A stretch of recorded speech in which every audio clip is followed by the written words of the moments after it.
Hello and welcome CTS267 Section 840 students for the Spring 2017 semester at Anne Arundel Community College. This is the CCNP TSHOOT course, and this morning's video tutorial is going to be on challenge activity number 5, where we again are working with the TINC garbage disposal company to try to assist one of their engineers with some problems that they're having in their enterprise here. So let's go ahead and take a look at the scenario real quickly. Again, challenge number 5. So the senior customer engineer has noticed that Gateway 1 only has one OSPF neighbor, and that is Gateway 2. And so you're probably asking yourself, why is OSPF running between Gateway 1 and Gateway 2? Well, remember, there's a possibility that we've got loopback addresses here, probably loopback 0. And since these are external facing border routers, right? These are probably running eBGP with our service provider here, the internet. And so my guess is that we may be running iBGP between Gateway 1 and Gateway 2 so that they could set the local preference. Maybe they're doing AS path prepending, trying to influence the inbound flow of traffic. Maybe they're using the med value to influence the inbound flow, or they're trying to influence the outbound flow. Now in this scenario, they probably wouldn't be using weight, we'd be using local preference. And so that might be why OSPF is running here, and we'll check that out to see if that is the case. But again, chances are that this direct link here, that is what is going on, why we're running OSPF between Gateway 1 and Gateway 2. All right, so the problem, though, is that Gateway 1 doesn't have an adjacency with Router 1. So we've got an issue here with OSPF, and that we need to take a look. Now, it's nice, it's nice that we get this description as to, it's between Gateway 1 and Gateway 2, because that certainly narrows it down rather quickly, and we know that it works between Gateway 1 and 2, so we can do a compare and contrast. Maybe take a look at the configurations between Gateway 1 and 2, see how they're configured, and then compare and contrast what's going on between Gateway 1 and Router 1.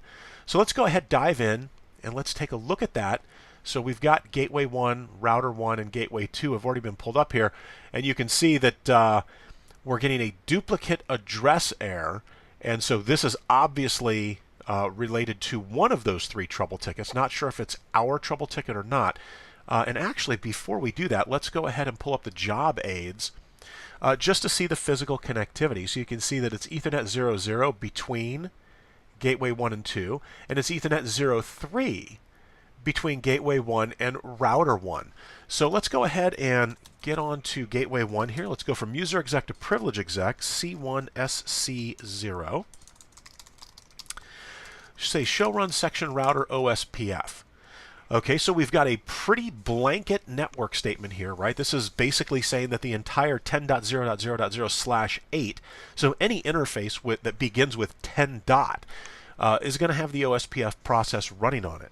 So the next thing that we would want to look at is show IP OSPF interface brief.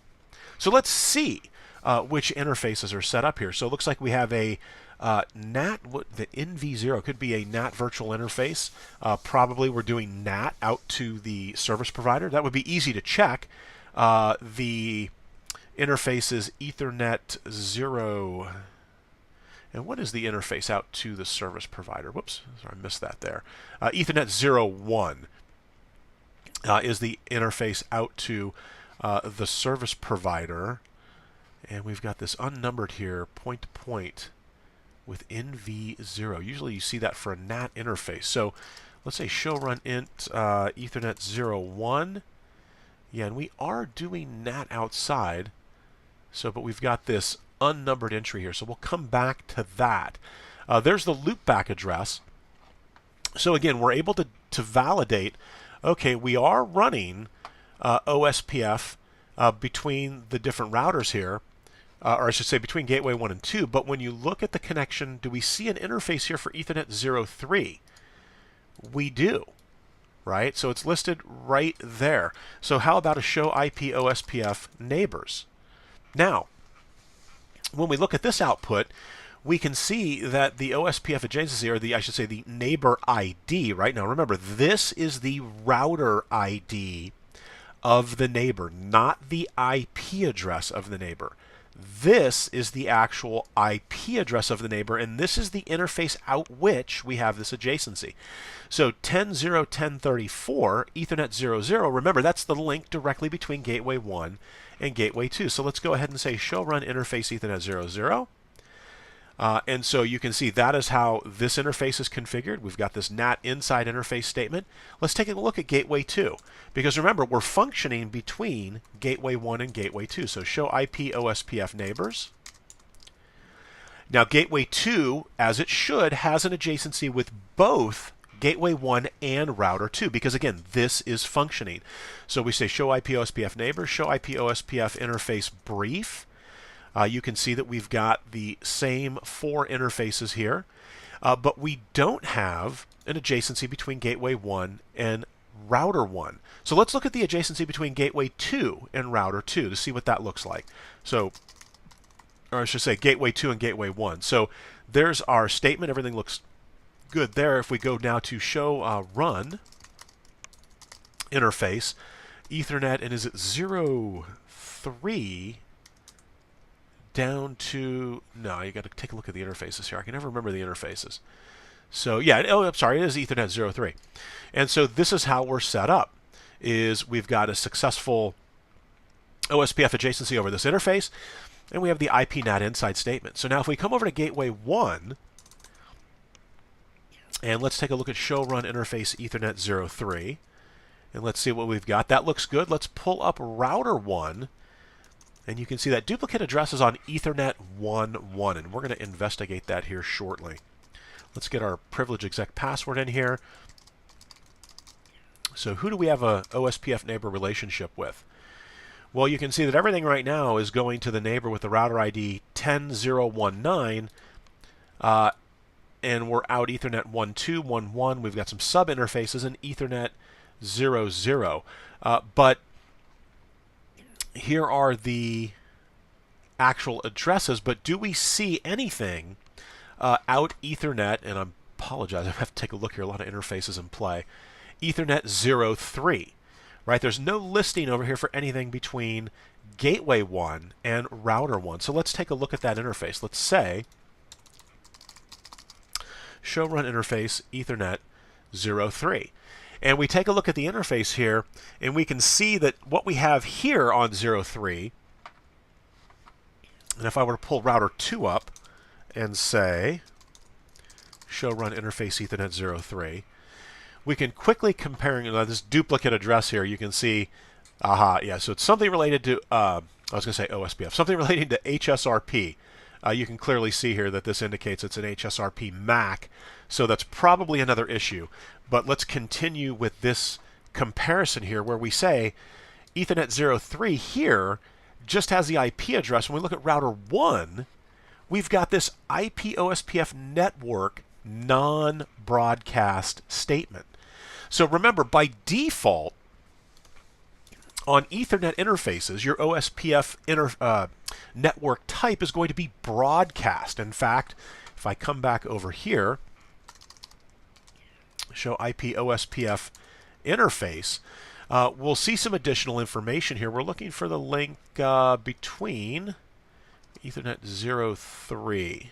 Make sure I don't fly by. Here we go. It's right here at the very bottom. So when we take a look at this entry down here, we just said simply, we didn't say show IP OSPF interface brief, we said show IP OSPF interface, and it's going to show us additional information, right? And here's interface Ethernet 03, and we can see what? We see that the network type is broadcast. So in addition to that, we see some timer values here, and this is one of the differences where we see the hello is 10, the dead is 40, right, and the wait time is 40, whoops, and the retransmit is 5. So hello and dead interval, if we miss 4 hello packets, right, you know, you'll usually when you say show IP OSPF neighbor, we're going to see the countdown timer, is that you'll see that if it drops below 30, that we may have a problem. That means we've missed one of these 10-second hellos that show up, because typically the dead timer should not go down below 30, because that would indicate that 10 seconds have passed and that we have missed a hello. So let's see what that looks like here on router 2. We say show IP OSPF neighbor, and here's that dead time I was just referring to, right here in the middle. And you'll notice that none of those numbers, even as I sit here and run this continually, you see it hit 30 there? It hit 30, but then it bounced back up to 39 because an OSPF hello message was received, indicating that that adjacency is still being maintained and it's up. We're not having any issues. So everything looks good there. If I come over to router 1 where we have this, and did that get blocked out? What happened to that? Let's say show IP OSPF interface, or how about show run? Show run interface Ethernet 03. So where we have this IP OSPF network non-broadcast statement, let's see what a show IP OSPF interface command looks like for Ethernet 03. And I'm trying to get down here quickly. There we go. And we can literally stop right there. So when we take a look at this, here's Ethernet 03. So we notice the difference. The network type is what? Yeah, the network type is non-broadcast. Well, one of the differences between the broadcast network type and the non-broadcast network type is right here. Our hello, whoops, I'll make that a little larger than it is. So the hello is every 30 seconds, and the dead interval is is 120 seconds. I think I said milliseconds. 30 seconds. And the dead time is 120. Excuse me. So this is one of the differences. We don't have the IP OSPF, or I should say the IP OSPF network type, or the network non-broadcast statement on the other side. So we've got a couple choices here. We could make the other side non-broadcast, right? But this is Ethernet, so it's broadcast capable, so there's really no reason to do that. The other thing that we can do is we can actually establish the adjacency, and this is something very important. We can establish this adjacency with mismatched network types. So all I would need to do is change the hello timer on the broadcast side to 30 seconds, although my guess is that's not what they're expecting for the solution here. So, but let's do that. I want to make sure I get this point through. That as long as the network types match in terms of, and remember, this is key, the DR network type and, I'm sorry, not the DR network type, the non-broadcast network type, I'm going to be getting ready to say DR, BDR here, the non-broadcast network type and the broadcast network type in OSPF, they have one very important thing in common, and that is, and I probably shouldn't have wiped that out, is that there's a DR, BDR election. So as long as the network types agree that there should be a DR, BDR election, then all we need to do is adjust the timers to match, and they're going to form an adjacency. It's going to work. And the reverse is true. When we talk about, I'll just say point-to-point network type, or point-to multi-point network type, or point-to multi-point non-broadcast network types. There is no DR, BDR election for these three OSPF network types. Therefore, as long as my timer values match, I will successfully form the adjacency. And typically when I lecture on this and explain this to learners, I get this sort of dubious look like, no, that can't be right. The network types don't match. It's not going to work. So let's take a look at that real quick.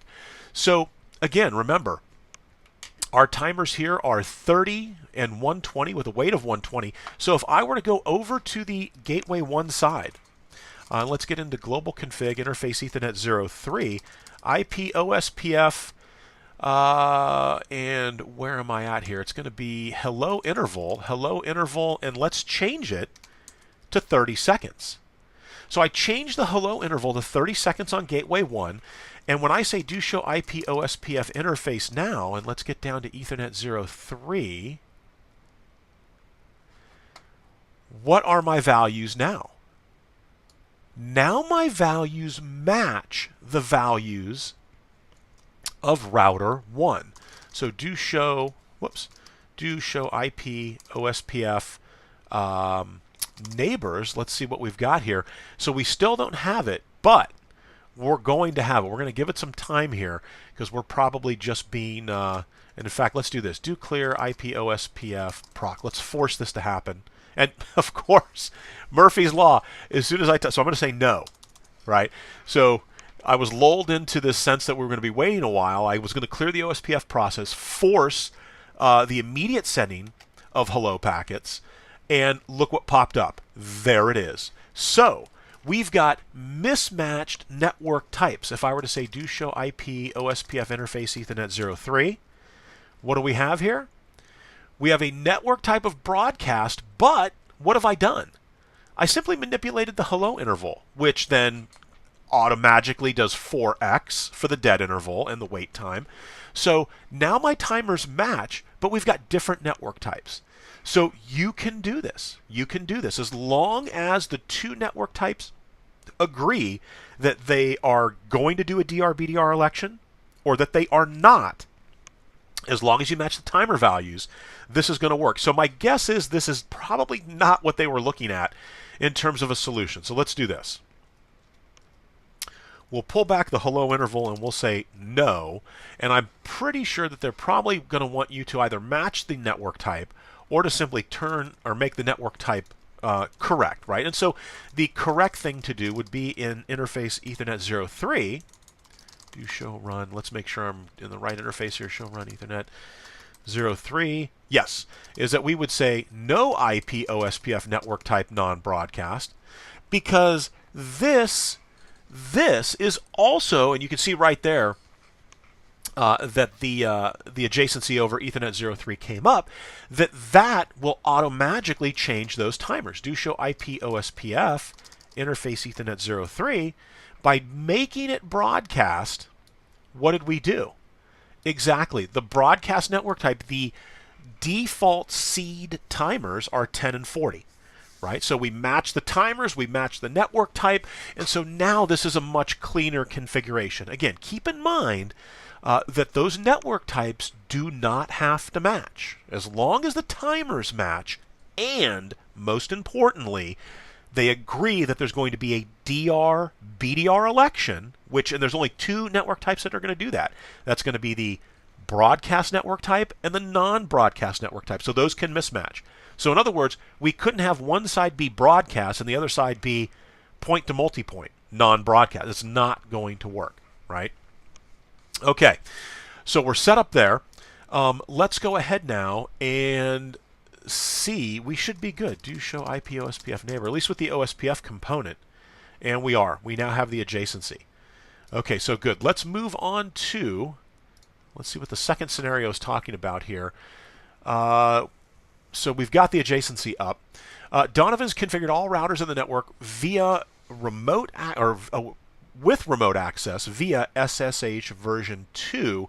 He tests connectivity, and so this is another great opportunity where we can compare and contrast. Again, we're being given, a lot of very valuable information here, allowing us to kind of weed through how we would have to troubleshoot things because it's kind of narrowing it down for us. So we know that from PC4, it works to gateway 1, 2, and router 1, but not router 2. The connection's refused, and Donovan is requesting help. All right, well, let's first confirm the issue. So let's come over here to PC4, and let's make sure that Donovan just isn't overlooking something. And let's say SSH -L, and this is where I'm going to have to come to the job aid real quickly and see. Okay, here we go. So I'm looking for the management IP. So let's work it over to gateway 2. So 10.0.1.11, and I'm going to go in as admin. Whoops. I'm going as admin to 10.0.1.11. And let's see what happens here.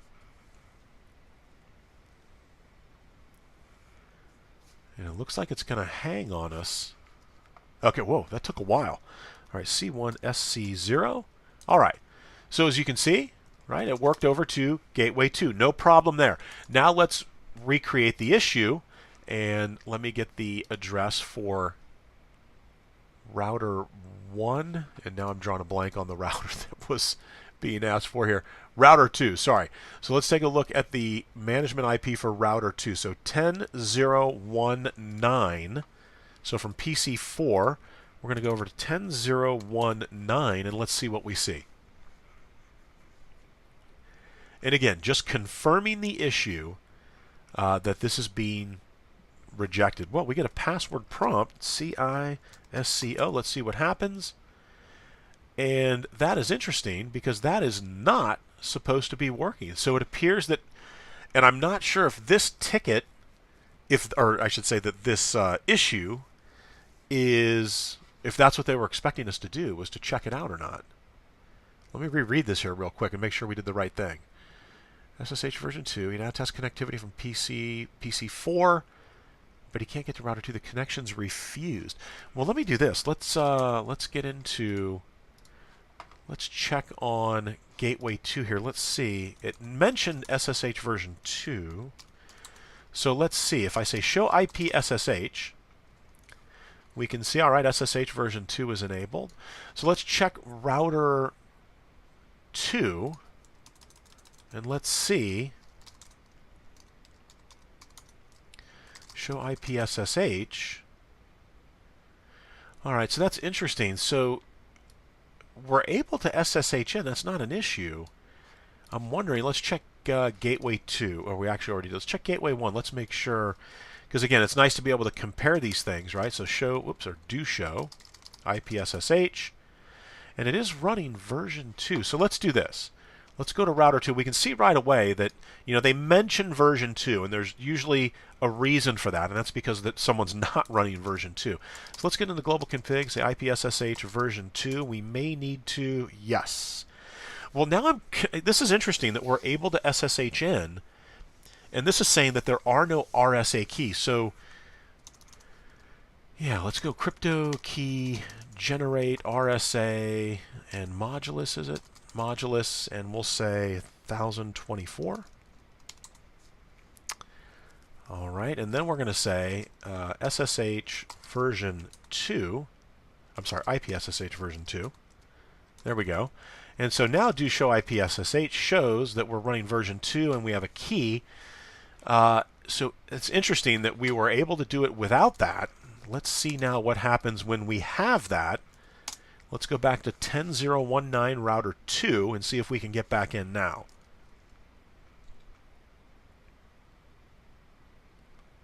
Give it a second here. We'll type the password in, and yeah, that works. Worked all the same there. So that was interesting. So that problem has definitely been sorted out, I believe. So they either wanted you to change the SSH version, or it could have been that there was no issue, but I find that hard to believe that there was no issue. So we've got 1 and 2 down. So now on to the last issue, and this has got to be, yes. So here we go. Routers 1 and 2 are complaining about a duplicate IP. Donovan doesn't know the cause of the issue. He insists that it's an iOS bug, which could be the case since the PCs have the proper internet connectivity. But where did we see? So here's where we saw this issue. Let's talk about this. When we look at this log message, we see the facility is IP, severity is level 4, which is warning, and we've got a duplicate address, right? So it's telling us that across Ethernet 1.1, we've got a duplicate address. And where is that address sourcing from? Well, it's sourcing from that MAC. When we take a look at this MAC address, we should recognize right away that this right here, the 0 Charlie 07 and the AC 003, that this is screaming HSRP. And that is the HSRP group number, right? Remember that? Those are the HSRP group numbers there. Now, this is going to be in hex. So if it was 99 was the group in decimal, this would read 63, right? Because it's 63 in hex is 99 in decimal. So when we look at this, we see that HSRP group 3 seems to be having some issues. Well, if it's HSRP related, it's going to be between router 1 and router 2. Our ticket told us as much. If we come over to router 2, what is the log message that we're seeing over here on router 2? Well, router 2's log message says, and I'll do it on this last line here, that way it stays the same. So again, we see it's HSRP, but the IP address, there's not a 3 here, right? It's a 33. And here we see in hexadecimal, the group number for 33. So on router 1 side, we've got group 3. On router 2 side, we have group 33. Let's see if that's the issue. And this will be very easy to vet. Let's just say do show, or actually, I'm sorry, do show standby brief. And we can see here that group 3, Ethernet 1.1, right? And the standby shows as unknown. So we've got an issue here. And the virtual IP is 10.033.1, and it's group 3. So if we come over to router 1, let's say do show standby brief. And what do we see? Well, over here, we see the same virtual IP. We see that this node thinks it's active. So both nodes think that they're active, which would explain the fact that they're able to get internet connectivity, right? Because no matter which side you come from, you're going to be able to get out. And it shows group 33. So back over here on router 2, we show group 3. So we've got mismatched group numbers for the same virtual IP. So this is why we're getting the duplicate address, is that the routers have two mutually exclusive group numbers. Remember, HSRP is run by groups. So the group numbers need to match, and they don't. So we've got two different groups here that are using the same virtual IP. Therefore, duplicate IP address. We've got two groups that are saying, hey, I have 10.033.1. And then router 1 says, hey, I'm the owner of 10.033.1. Router 2 says, hey, I'm the owner of 10.033.1. And they're both advertising that IP address as the virtual IP. However, they're not the same. They're not in the same HSRP group, so it shows up as two routers individually claiming ownership of that address. So duplicate address has been detected. Now there's a couple ways, and again, this trouble ticket, this scenario is very interesting because there have been multiple ways we could solve these issues, right? The first issue we had with Ospf. We could have changed the timers, we could have changed the network type, right? Different ways to go about it. Same thing here. Since it's clear that it's supposed to be, the group number is supposed to be the same, and that the other group numbers, right? What are the other group numbers? It's 1, 2, 3, and 4 here on router 2. On router 1, it's 1, 2, 33, 4. So clearly, we can make the inference, right, or the assumption that the network administrator that configured this wanted these to go in numerical order. So what we probably wouldn't do, but that we could, and it would work, is change over on router 2, change the group to 33, right? And we'd have 1, 2, 33, and 4 on both routers. But again, when we look at router 2, it's clear that the engineer probably wanted 1, 2, 3, and 4. So we are going to attack it in that approach. We're going to go ahead and say do show run interface Ethernet 1.1. And yeah, well, and this is actually even further evidence that it should be in numerical order. Because take a look.